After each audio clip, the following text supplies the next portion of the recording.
deserves Nobel Prize? Who is the most famous name in the world? They gave the name of John and Mary and Muhammad.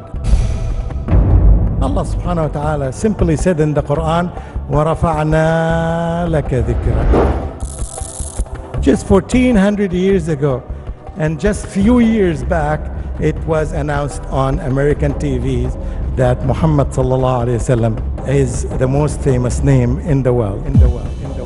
But I said that this was not a shocking news at all.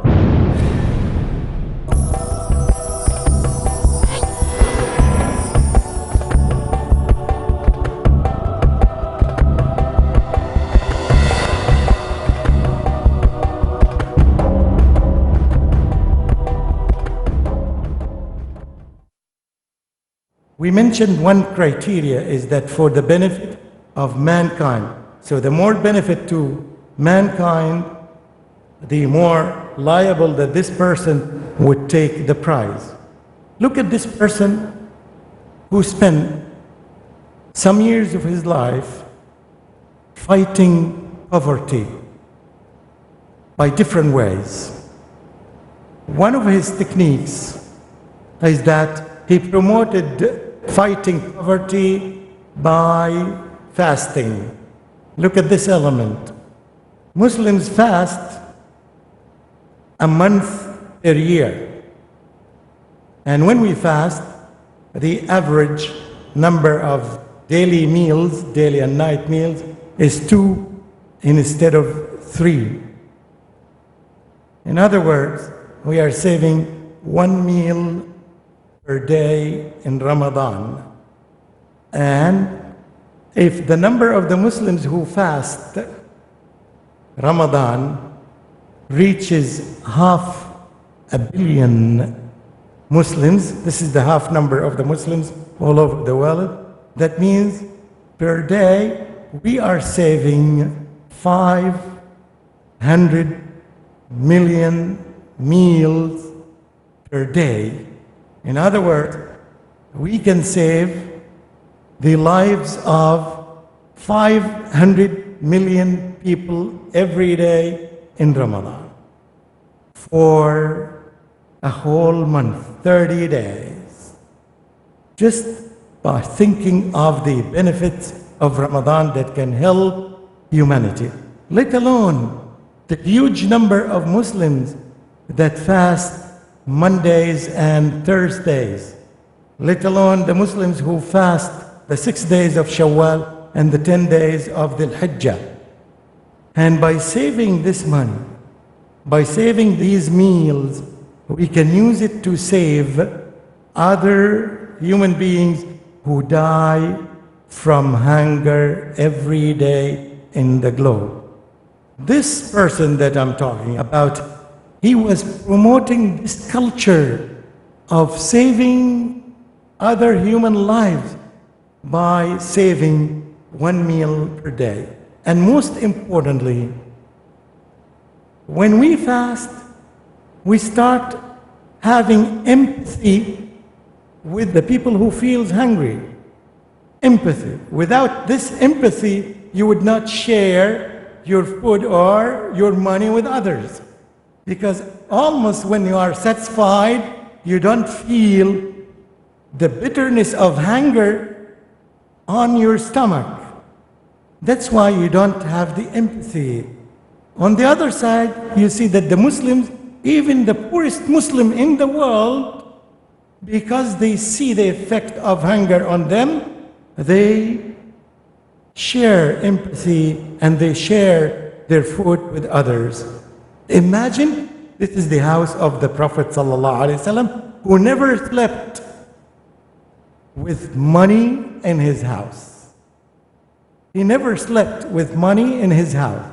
Before he sleeps, all the time he would ask one of his wives or children and would ask, do we have any money? If yes, so he would ask them to spend it on the poor before he sleeps. Sallallahu Alaihi Wasallam.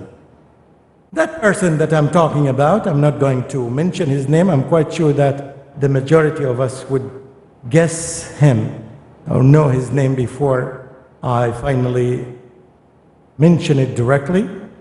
He used to promote the most successful formulas of healthy lifestyle. Nowadays, in the last 10, 20 years, every country, every doctor, every educated person talks about promoting healthy lifestyle, the whole world. This person I'm talking about, that he promoted this healthy lifestyle 1400 years ago. One of his sayings, when you are hungry, eat. And when you eat, don't make your stomach full. All the time, don't make it full. This is his formula of keeping healthy lifestyle. 1400 years ago, try to imagine, had the people of the world would have been following his teachings, what would happen as a result of following these formulas. And he said that even if you have to eat for whatever reason, you are invited to a banquet or whatever reason that you have to eat, he said that 1/3 is for the food, 1/3 is for the drink, and 1/3 is for breathing. And I'm quite sure that most of the people, when they eat nowadays, they take the 3/3 for the food, and they leave nothing for the water and nothing for breathing. That's why they die immediately after they finish their banquet. A lot of people kill themselves by eating too much, and then they would pay more and more to doctors who treat them. This was his approach to deal with the many problems that happen to our bodies. And he simply said that most of these problems that happen to our bodies is because of the stomach. This is the house for diseases. This is where diseases come from, the stomach, where you eat unhealthy food, or you eat too much, or you eat such and such. Again, I'm quite sure that you're guessing whom I'm talking about. Another quality of this person is that his organization ability, the way he organizes things, it exceeded expectation. Try to imagine that he organized the Muslims in their prayers, standing in these straight lines while he is in his grave. All Muslims in the world, everywhere in the world, they are following his instructions and they're keeping the lines straight according to his own teaching. And you can see by yourself, if you visited Mecca or even watched it on the TV, you can see on Masjid al-Haram, just 5 minutes or 2 minutes or 3 minutes before the call of prayer is made. Observe the scene. Everybody is going into a different direction. Everyone is going to a different direction. And all of a sudden, when the call for prayer happens, you find 250,000 people are standing in lines more organized than any army in the world because of the instructions of that person for the benefit of humanity. And you can continue talking about his organization abilities in such a way that's endless way. Again, compare the winners of Nobel Prize with a person who promoted scientific research in medicine, and by cultivating the culture of hope in the hearts of every sick human being. When he said, لِكُلِّ دَاءٍ دَوَاءٍ, for every disease there is a medicine.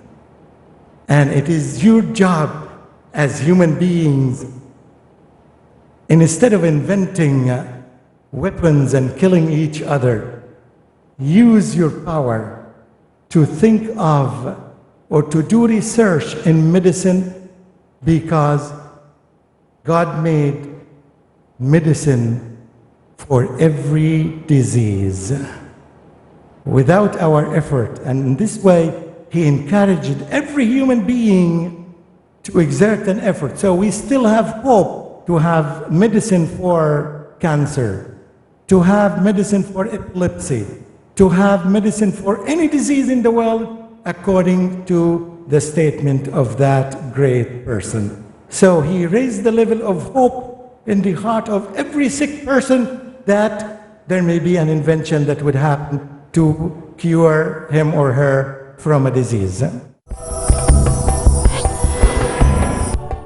Look at the winners of this Nobel Prize and compare them with the person who established the culture of education 1400 years ago and the importance of seeking knowledge by beginning his evolution effect on humanity, not a revolution effect on humanity, by Iqra, read and recite, and he guided people to which type of education that they should begin with. It's not the secular education to begin with. This is something may be good in some cases, but it doesn't come in the beginning. What should come in the beginning is Iqra bismi rabbika alladhi khalaq. So he directed the direction of humanity that the reading first should be towards knowing the Creator first and knowing the God of this universe before you step into other sciences. Compare the winners of this prize with a person who fought racism and the evil of racism that almost everyone in the world suffers from it. Most of the wars that happen in the world is because of this racism. As people think that they are more superior than others. The Pakistani may think that they are more superior than the Bengali. And the Bengali may think that they are more superior than the Chinese. And the Chinese may think that they are more superior than the American. And the Americans are more superior than the Indians. And the Arabs are more superior than the Persian. And the Persian, and almost most of the problems that cause war goes back to racism. And this person spent quite an amount of his lifetime to fight this disease of racism by saying from the very beginning, there is no difference, لا فرق لعربي على أعجمي إلا بالتقوى. There is no difference between an Arab, simply because he was an Arab, and a non-Arab in the eye of Allah except by taqwa. This is the criterion that Allah judges by. And his strategy to kill this ego in ourselves, the feeling that we are superior than others, because this is the source of the problems. He said, hey, listen, all of you, sons of Adam, all of you are children of Adam. And this Adam was created from the earth. Just by telling people that the source of racism is that when you think that you are superior because of your wealth, because of your inventions, because of your intelligence, no matter who you are and what you possess and what you have and how many achievements have you done in this life, it doesn't matter. All of you are children of Adam, and Adam was created from the earth. All of you, no exception. And in this way, why should I feel more superior than others? I am from the earth, he's from the earth, she's from the earth, everybody's from the earth. Jesus is from the earth, Muhammad is from the earth, all of them are from the earth. So why feel superior on others? Just solving the main problems of humanity, the main causes that cause problems. He was working on this. This is the real type of leadership Try to imagine this feeling of superiority was responsible for the death of 20 millions in the First World War and 50 millions in the Second World War, because of some countries had the feeling of superiority above others. We are more superior than you, so we need to control you, and we would be responsible for you. It's only we who should lead the world, and you should not be leading. You should all the time be slaves, and we only are the masters. 80 million human beings died mainly because of this disease of racism. A leader compared the winners with a leader who promoted the concept of go green. Everybody in the world now saying that let's go green. We need more green areas of land. 1400 years ago, he was promoting this concept. 1400 years ago, he was promoting the concept of making the earth green, because this helps us breathe well, eat well, live a healthy life, and he was promoting this healthy life. And now the environmentalists are shocked to hear that someone in the desert of Arabia was talking about these issues. To the level that, as you know, in times of wars, all the leaders of the world violate the rules of peace. So they kill the innocents, they destroy the lands, destroy the plants and the cultivation, to the degree that he said, even if you are at war with another country or another nation or another army, you're not allowed to cut a tree. Even higher than this, if the day of resurrection and the hour happen and you have a bush in your hand and you were about to plant it, and if the terror of and the horror of this hour begins and you start seeing it by yourself, and if you can plant it before you die, do it before you die. Nobody on the earth would benefit from it, because we know that the whole earth will be destroyed, but still he invites people to cultivate the earth even before they die. A leader who fought these diseases, especially the epidemic diseases, by the regulations that he made. Whenever you are in a place and you have the epidemic and the disease is spreading and it is contagious, don't leave that place. And the whole concept of fighting these epidemics nowadays, according to doctors, they say that there is nothing more effective in fighting these diseases unless you try to put it in an area instead of disseminating it to other areas. This was his idea 1400 years ago. A person who would have saved the whole world from this swine flu by these instructions. He would have saved a lot of human lives that died because of this, because he was one of the first people who believed in prevention is better than cure, and he was applying it.